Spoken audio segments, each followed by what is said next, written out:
और आइए बढ़ते हैं आगे। इजरायल और फिलिस्तीन का विवाद बहुत पुराना है।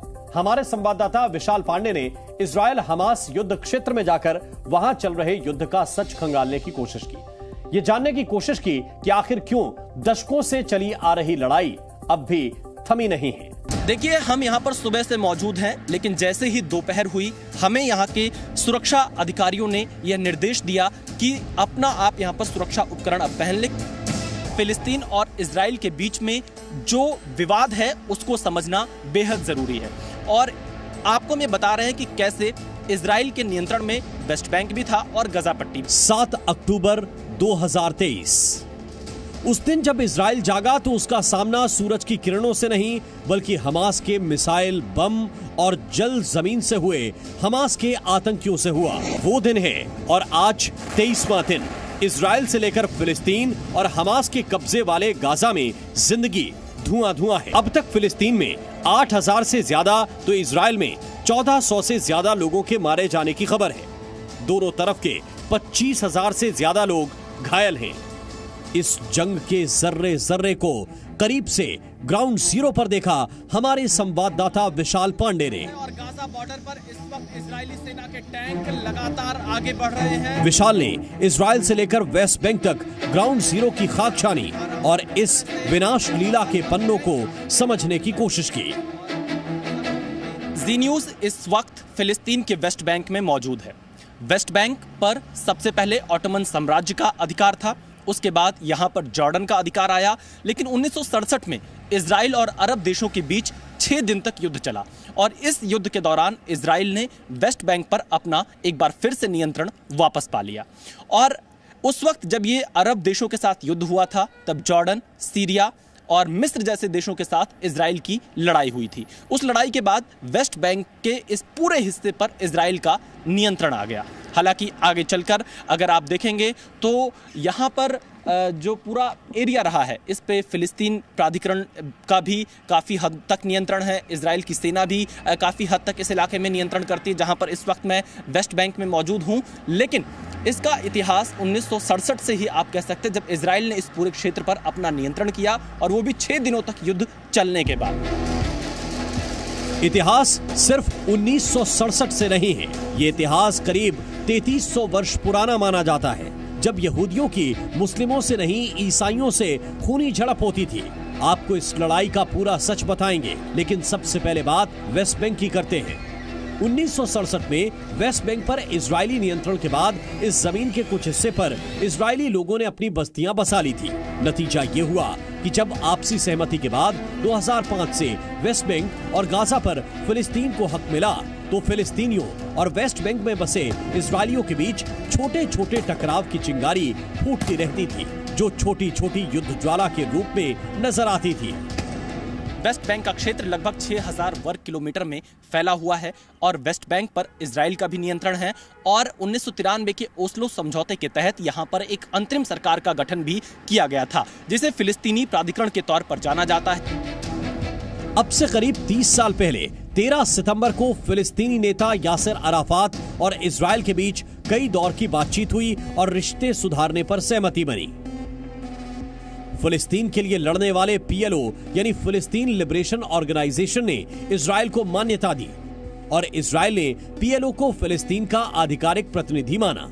तय हुआ था कि दोनों का जमीनी दायरा धीरे धीरे तय होगा। फिलिस्तीनी क्षेत्र से इजरायली सेना धीरे धीरे कम होगी,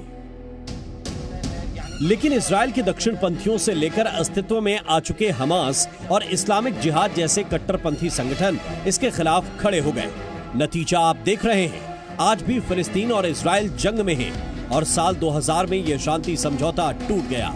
हालांकि उस दौरान बनाया गया फिलिस्तीन प्राधिकरण आज भी अस्तित्व में है। महमूद अब्बास फिलहाल फिलिस्तीनी प्राधिकरण के राष्ट्रपति हैं।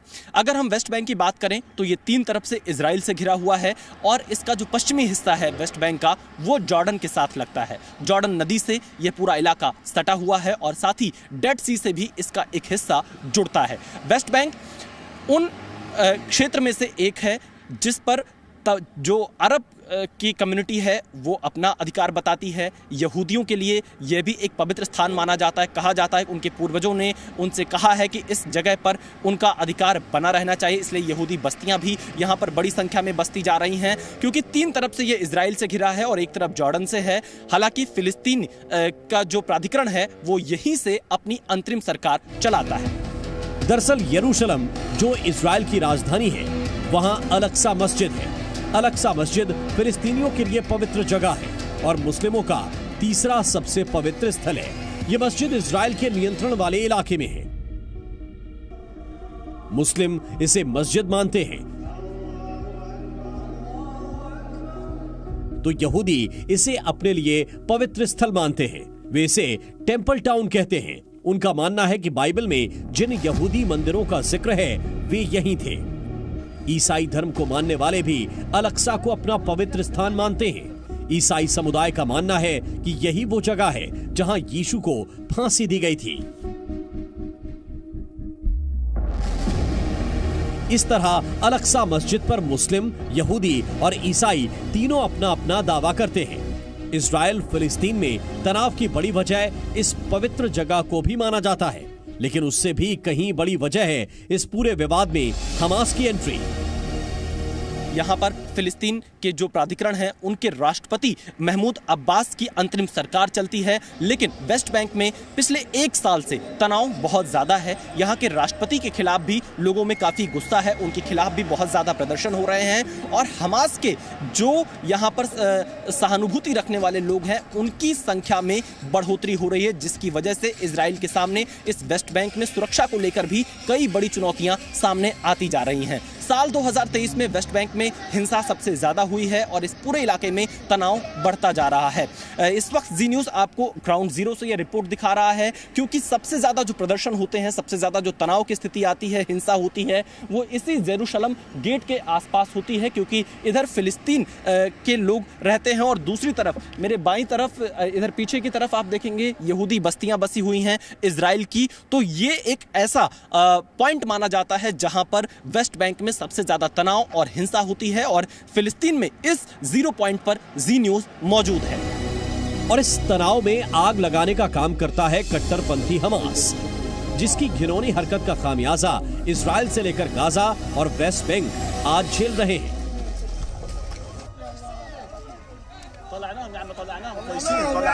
हालांकि इजराइल और हमास में जारी युद्ध की बिसात दशकों पहले ही बिछ गई थी, लेकिन इसका भीषण काल 2007 से गाजा पर हमास के कब्जे से और तेज हो गया था, जो वेस्ट बैंक के फिलिस्तीनी हिस्से में भी दखल देता है। फिलिस्तीन प्राधिकरण के मौजूदा अध्यक्ष महमूद अब्बास को हमास का विरोधी माना जाता है और ये कहा जाता है कि 2007 में गजा पट्टी में हमास ने जब से नियंत्रण किया, महमूद अब्बास को फिलिस्तीन के क्षेत्र तक ही सीमित कर दिया गया।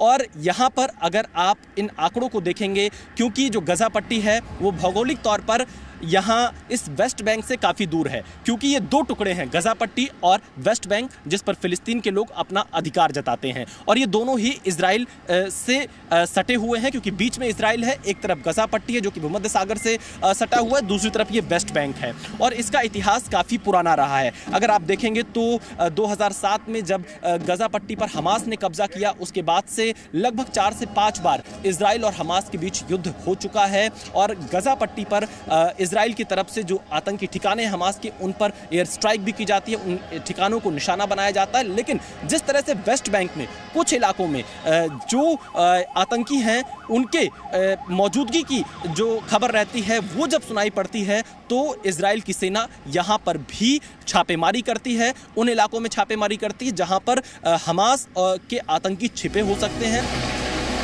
जैसा कि हम आपको बता चुके हैं, ये लड़ाई कोई नई नहीं है। इस युद्ध के पीछे छिपे विवाद को समझने के लिए इतिहास के तमाम पन्ने पलटने और जानकारी के दरख्तों की धूल झाड़नी जरूरी है, जिसकी असल आग लगाई थी अंग्रेजों ने, जिनका 1947 तक फिलिस्तीन इजराइल के उस क्षेत्र पर नियंत्रण था। झगड़ा सुलझाने के नाम पर 1947 में संयुक्त राष्ट्र और ब्रिटेन ने फिलिस्तीन को 2 हिस्सों में बांटने का फैसला किया। इसमें एक हिस्सा यहूदियों का और दूसरा अरब समुदाय का। अरब के विरोध के बीच 14 मई 1948 को यहूदी नेताओं ने इजराइल के गठन का ऐलान किया। फैसले के मुताबिक बड़ा हिस्सा इजराइल को मिला और फिलिस्तीन को उससे छोटा। इससे पड़ोसी अरब मुल्क भड़क गए और उन्होंने इजराइल पर हमला कर दिया, जिसमें इजराइल ने मिस्र, सीरिया, इराक और जॉर्डन इन चारों देशों को हरा दिया। हालांकि फिलिस्तीन के वेस्ट बैंक में जॉर्डन का नियंत्रण था, जबकि गाजा पट्टी पर मिस्र ने कब्जा कर लिया। इस जंग से 7 लाख फिलिस्तीनियों का पलायन हुआ। कुल मिलाकर फिलिस्तीनी सिकुड़ते गए और इजराइल बढ़ता रहा। और साल 1967 में 6 दिन तक चले इजराइल और पड़ोसी अरब देशों मिस्र, जॉर्डन, सीरिया के बीच चले युद्ध के बाद इजराइल ने गाजा पट्टी, वेस्ट बैंक तो जीता ही, साथ ही पड़ोसी मुल्कों के भी कुछ हिस्से जीत लिए। फिलिस्तीनियों के हाथ अब भी कुछ नहीं आया था। इन्हीं में जॉर्डन से जीते गए हिस्से का जेनिन शहर, जिसके बारे में भी हम आपको आगे बताएंगे। लेकिन इससे पहले आपको बताते हैं कि 1967 से 1987 के दौरान इजराइल और फिलिस्तीनियों के बीच कई बार हिंसक लड़ाई हुई और धीरे धीरे गाजा पट्टी का दायरा भी घटता चला गया, जहां फिलिस्तीन का कब्जा रहा है। इस बीच इजराइल ने भी यहां बड़े भूभाग पर नियंत्रण स्थापित कर दिया। दरअसल इजराइल पूरे भूभाग पर दावा ठोकता है, लेकिन फिलिस्तीन और उसके समर्थक मुस्लिम देश इसका विरोध करते आ रहे हैं। इसी वजह से 1973 में इजराइल और अरब मुल्कों के बीच योम किपुर वॉर भी हुआ था, लेकिन सब बेकार रहा। इजराइल जीतता रहा और अरब मुल्क हारते रहे। अरबों ने जो हारा उन्हीं में से एक था जेनिन शहर, जहां बस गए फिलिस्तीनी शरणार्थी जेनिन कैंप में रहते हैं। इजराइल को इन जेनिन कैंप से बड़ी आपत्ति है। वेस्ट बैंक में ही जेनिन कैंप आते हैं, जहां शरणार्थी रहा करते हैं, और जेनिन कैंप वेस्ट बैंक में विवाद का सबसे बड़ा मुद्दा रहा है, क्योंकि ऐसा माना जाता है कि इन जेनिन कैंप में हथियारबंद लड़ाके रहते हैं और ये हथियारबंद लड़ाके समय समय पर इजराइल के लोगों पर हमला करने का प्रयास करते हैं। जेनिन कैंप 1953 से बनना शुरू हुआ था, जब अरब देशों के साथ इजराइल का युद्ध खत्म हुआ। इजराइल ने 1948 में आज़ादी प्राप्त कर ली थी, लेकिन उसके बाद से जो लोग विस्थापित हुए थे उन्हें जेनिन शहर में बसाने का काम शुरू किया गया था और 1970 में इसे और बड़ा रूप दिया गया। जेनिन कैंप का इलाका बेहद घना है। मीडिया रिपोर्ट्स के मुताबिक सिर्फ 500 वर्ग मीटर इलाके में 10,000 से ज्यादा लोगों का घर है, जिनमें बेहद गरीब और बेरोजगार लोग रहते हैं, जिनका जीवन नारकीय है। माना जाता है कि इसी निराशा में वो हमास से प्रभावित होकर उनका साथ देते हैं। जेनिन कैंप में बड़ी संख्या में हमास से संबंधित लोग रहते हैं। अल-कुद्स जो ब्रिगेड है उससे संबंधित जो आतंकी हैं वो रहते हैं और इजरायली लोगों को निशाना बनाने का प्रयास करते हैं। इसीलिए समय समय पर इजराइल की सेना, इजराइल की डिफेंस फोर्सेस जेनिन कैंप पर छापेमारी करती है और साथ ही जेनिन कैंप में कई बार विवाद बहुत बड़ा हो चुका है, तनाव बहुत बड़ा हो चुका है। कई लोग जेनिन कैंप में मारे भी गए हैं और कुछ आंकड़े जो मेरे पास हैं, इन जेनिन कैंप में लगभग 14,000 की संख्या में लोग रहते हैं। और पिछले 20 जून 2023 को इजराइल ने इस इलाके में छापेमारी की थी। इजराइल इस इलाके में ड्रोन से भी नजर रखता है, क्योंकि इजराइल अपनी सुरक्षा के लिए यहां पर समय समय पर छापेमारी करता रहता है। और जेनिन कैंप वेस्ट बैंक में एक बड़ा मुद्दा तनाव का माना जाता है।